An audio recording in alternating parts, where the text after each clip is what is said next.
Fund വെട്ടിപ്പും തട്ടിപ്പും ഒന്നും ഇപ്പോൾ ഒരു വാർത്തയല്ല. പ്രത്യേകിച്ച് CPM-കാർ കൈയിട്ട് വരുന്നത് ആരും ചർച്ച ചെയ്യാറില്ല. കാരണം അതൊരു പുതുമയല്ല. ഇപ്പോൾ കടലാസ് സംഘടനയുടെ പേരിൽ വയനാട് ദുരിതബാധിതർക്കെന്ന വ്യാജേന ബിരിയാണി ചലഞ്ചിലൂടെ 1,50,000 രൂപ തട്ടിച്ച CPM ബ്രാഞ്ച് സെക്രട്ടറി ഉൾപ്പെടെ 3 പ്രാദേശിക നേതാക്കൾക്കെതിരെയാണ് പോലീസ് കേസെടുത്തിരിക്കുന്നത്. കായംകുളം, പുതുപ്പള്ളി, പ്രയാർ തണൽ ജനകീയ കൂട്ടായ്മ ഭാരവാഹികളായ അരുൺ, സിബി ശിവരാജൻ, അമൽരാജ് എന്നിവർക്കെതിരെയാണ് കായംകുളം പോലീസ് കേസെടുത്തത്.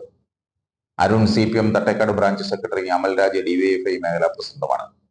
കാപ്പ കേസ് പ്രതിയായ Sibi Sivarajan CPM Puthuppally local committee മുൻ അംഗമാണ്. കാപ്പ കേസിനെ തുടർന്ന് സിബി ശിവരാജനെ പാർട്ടിയിൽ നിന്ന് സസ്പെൻഡ് ചെയ്തിരുന്നു. വയനാടിന് ഒരു കൈത്താങ്ങ് എന്ന പേരിൽ സെപ്റ്റംബർ 1-നായിരുന്നു ബിരിയാണി ഫെസ്റ്റ് നടത്തിയത്. 1-ന് 100 രൂപ വിലയിൽ 1200 പൊതിയാണ് വിറ്റത്. കൂടാതെ ധനസഹായമായി ഗൂഗിൾ പേയിലൂടെയും പണം സ്വീകരിച്ചു.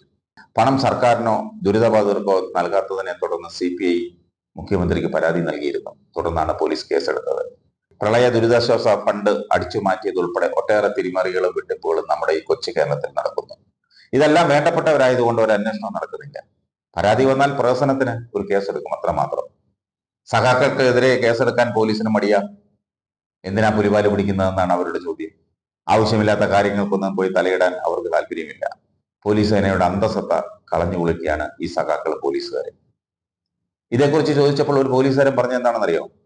പച്ചരി മേടിച്ചു പോട്ടെ, പെൻഷൻ ആകാറായി. പൊല്ലാപ്പിലൊക്കെ ചെന്ന് പെട്ടാൽ പെൻഷൻ വാങ്ങാൻ പറ്റില്ലെന്നാണ്. അപ്പോൾ അവർക്ക് പോലും ഈ സഖാക്കളെ പേടിയാണ്.